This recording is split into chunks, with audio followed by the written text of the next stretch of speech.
नमस्कार दोस्तों, स्वागत है आपका जीएस सिविल अड्डा पर। और हम लोग पढ़ रहे हैं आधुनिक भारत का इतिहास, जिसके अंतर्गत हमारा पहला टॉपिक चल रहा है यूरोपीय कंपनियों का भारत में आगमन। और आगमन के क्रम में भी हम लोग पुर्तगाली, डच और अंग्रेज़ों के बारे में पढ़ चुके हैं। ये भाग 4 है और इसमें हम लोग पढ़ेंगे डेनिश और फ्रांसीसियों के बारे में। दोस्तों, डेनिशों के बारे में ज़्यादा क्वेश्चन हम लोगों से एग्जाम में नहीं पूछे जाते हैं, तो इसके बारे में 2-4 जो मुख्य पॉइंट है वो हम लोग देख लेते हैं। जैसे कि भारत में आगमन इनका होता है 1616 में, और जो इनकी पहली कंपनी जो स्थापित की जाती है वो 1620 में स्थापित की जाती है ट्रांकेबार में, जो कि तंजौर के ट्रांकेबार में, जो कि तमिलनाडु में स्थित है। और जो दूसरी फैक्ट्री स्थापित की जाती है वो 1676 में स्थापित की जाती है। कहाँ पर स्थापित की जाती है?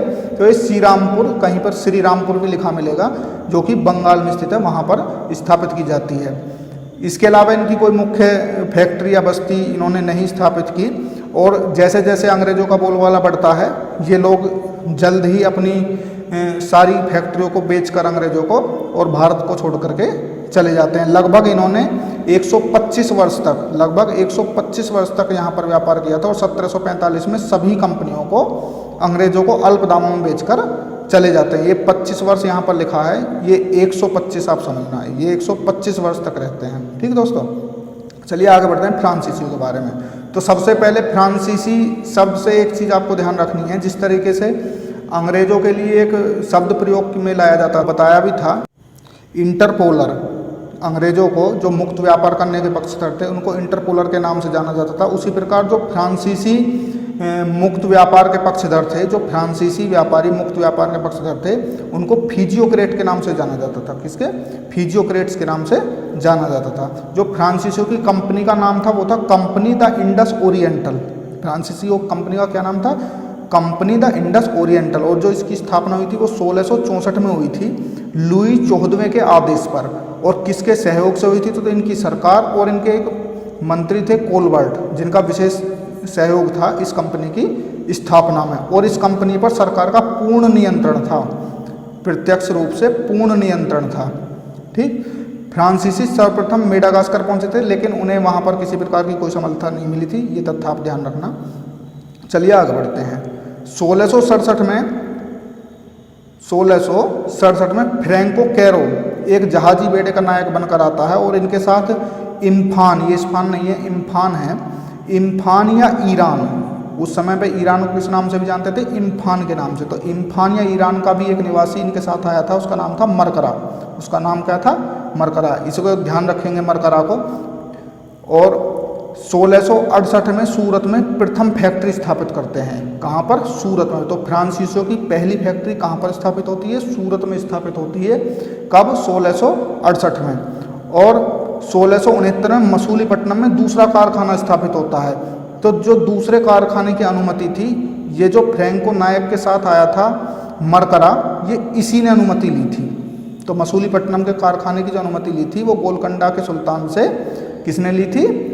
मरकरा ने ली। में जो दोनों कारखाने स्थापित किए हैं आपके सूरत में और मसूलीपट्टनम में, तो इन दोनों कारखानों की जो जिम्मेदारी है वो फ्रांसिस मार्टिन को सौंप दी जाती है। फ्रांसिस मार्टिन को ही फ्रांसीसी शक्ति का भारत में वास्तविक संस्थापक माना जाता है। जिस तरीके से आपने पढ़ा था कि पुर्तगालियों की वास्तविक शक्ति का संस्थापक कौन था? अल्बुकर्क था। उसी प्रकार फ्रांसीसियों का वास्तविक संस्थापक कौन था? तो वो फ्रांसिस मार्टिन था। और फ्रांसिस मार्टिन ही विस्तार करना प्रारंभ करता है भारत में। 1672 में वो तंजावुर के शासक से सेंट थोमे का युद्ध लड़ता है और उसे जीत लेता है। सेंट थोमे नामक स्थान को जीत लेता है। परंतु अगले ही वर्ष इनके एक जल सेनापति थे, उनका नाम था दी ला हे। उनको गोलकुंडा के सुल्तान और डचों ने मिलकर पराजित कर दिया। और जो सेंट थोमे तंजावुर के शासक से फ्रांसिस मार्टिन ने जीता था, वो दी ला हे छिनवा देते हैं। और परिणाम ये होता है कि सेंट थोमे पर डचों का अधिकार हो जाता है।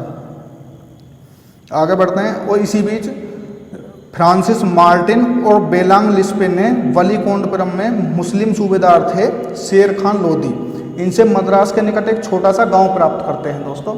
और इसी गांव पर ये आगे चल के एक नगर बसाते हैं या शहर बसाते हैं, पांडिचेरी। क्या बसाते हैं? पांडिचेरी, और उसके जो पहले प्रमुख बनते हैं वो बनते हैं फ्रांसिस मार्टिन। और पांडिचेरी की ये कुछ ही समय बाद घेराबंदी कर देते हैं, किलाबंदी कर देते हैं, इसके किले का रूप दे देते हैं, और ये किला आगे चलकर कहलाता है फोर्ट लुई। तो ये कई बार पूछा हुआ क्वेश्चन है कि फोर्ट लुई किले का निर्माण किसने कराया था, तो ये फ्रैंको या कहीं कहीं पर फ्रैंको मार्टिन या फ्रांसिस मार्टिन में कंफ्यूज नहीं होना, फ्रैंको या फ्रांसिस एक ही बात है। तो फ्रांसिस मार्टिन ने फोर्ट लुई का निर्माण कराया था। और ये जो पांडिचेरी था ये फ्रांसीसियों की जितनी भी पूर्व देशों में बस्तियां थीं, चाहे वो इंडोनेशिया में हो, चाहे सिंगापुर में, जितनी भी बस्तियां थीं, चाहे मॉरिशस में हो, कहीं भी इनकी बस्ती थी, उन सभी बस्तियों का जो प्रमुख केंद्र था वो भारत का पांडिचेरी था। ठीक दोस्तों, इस तथ्य को आप ध्यान रखेंगे कि पूर्व की फ्रांसीसी बस्तियों का प्रमुख केंद्र कौन था, पांडिचेरी था। अब इसी बीच क्या होता है कि यूरोप में डचों और फ्रांसीसियों के बीच संघर्ष हो जाता है। यूरोप में भी इनकी विस्तारवादी नीतियां चल रही थी, औद्योगिक होड़ के चलते एक दूसरे से युद्ध की स्थिति अक्सर बनी रहती थी। तो यूरोप में डचों और फ्रांसीसियों का संघर्ष चल रहा था, जिसका प्रभाव भारत पर भी पड़ता है। ये किस समय की घटना है, 1692-93 की घटना है। और इसका परिणाम क्या होता है कि पांडिचेरी पर डचों का कब्जा हो जाता है। पांडिचेरी पर किसका कब्जा, अभी तक किसका कब्जा था, फ्रांसीसियों का, जो कि मुख्य केंद्र भी था। लेकिन जब इनका संघर्ष होता है 1693 में, तो पांडिचेरी पर डचों का कब्जा हो जाता है, डचों की जीत हो जाती है। लेकिन 5 वर्ष बाद ही एक संधि होती है जो कि बहुत महत्वपूर्ण संधि है, रिजविक की संधि। इसका सन भी आप लोग ध्यान रखेंगे, 1697 ईस्वी। रिजविक की संधि कब होती है दोस्तों, 1697 ईस्वी में। तो इस संधि के बाद जो पांडिचेरी था वो फिर से फ्रांसीसियों को वापस मिल जाता है, और इसका जो हेड थे वो फ्रांसिस मार्टिन को ही फिर से बना दिया जाता है। और दोस्तों 1706 से 1720 तक फ्रांसीसी बिल्कुल निष्क्रिय रहते हैं, अपनी विस्तारवादी नीति को आगे नहीं बढ़ाते हैं। किस कारण, फ्रांस की आंतरिक राजनीति के कारण। कुछ ऐसी घटनाएं फ्रांस के अंदर होती हैं कि वो बिल्कुल निष्क्रिय रहते हैं। और 1720 से 1742 के मध्य 2 गवर्नर आते हैं जो महत्वपूर्ण गवर्नर हैं, लिनो और ड्यूमा, जिन्होंने फ्रांसीसी बस्तियों का विकास किया। किन किन बस्तियों का विकास किया, 1721 में मॉरिशस की कारखाना इन्होंने खोला, 1724 में माहे, और 1739 में कराईकल पर इन लोगों ने अधिकार किया। 1742 के बाद फ्रांसीसी नीति में आमूल परिवर्तन आता है, और इनकी नीति अब पूरी तरीके से साम्राज्यवादी विस्तार की नीति बन जाती है। तो दोस्तों जैसे ही इनकी नीति में परिवर्तन आता है, उधर अंग्रेजों की नीति भी साम्राज्यवादी विस्तार की नीति चल रही थी। तो जब दोनों नीतियां एक ही देश में लागू होंगी तो निश्चित रूप से टकराव स्वाभाविक था, और उसी टकराव को हम आंग्ल फ्रांसीसी संघर्ष के नाम से जानते हैं।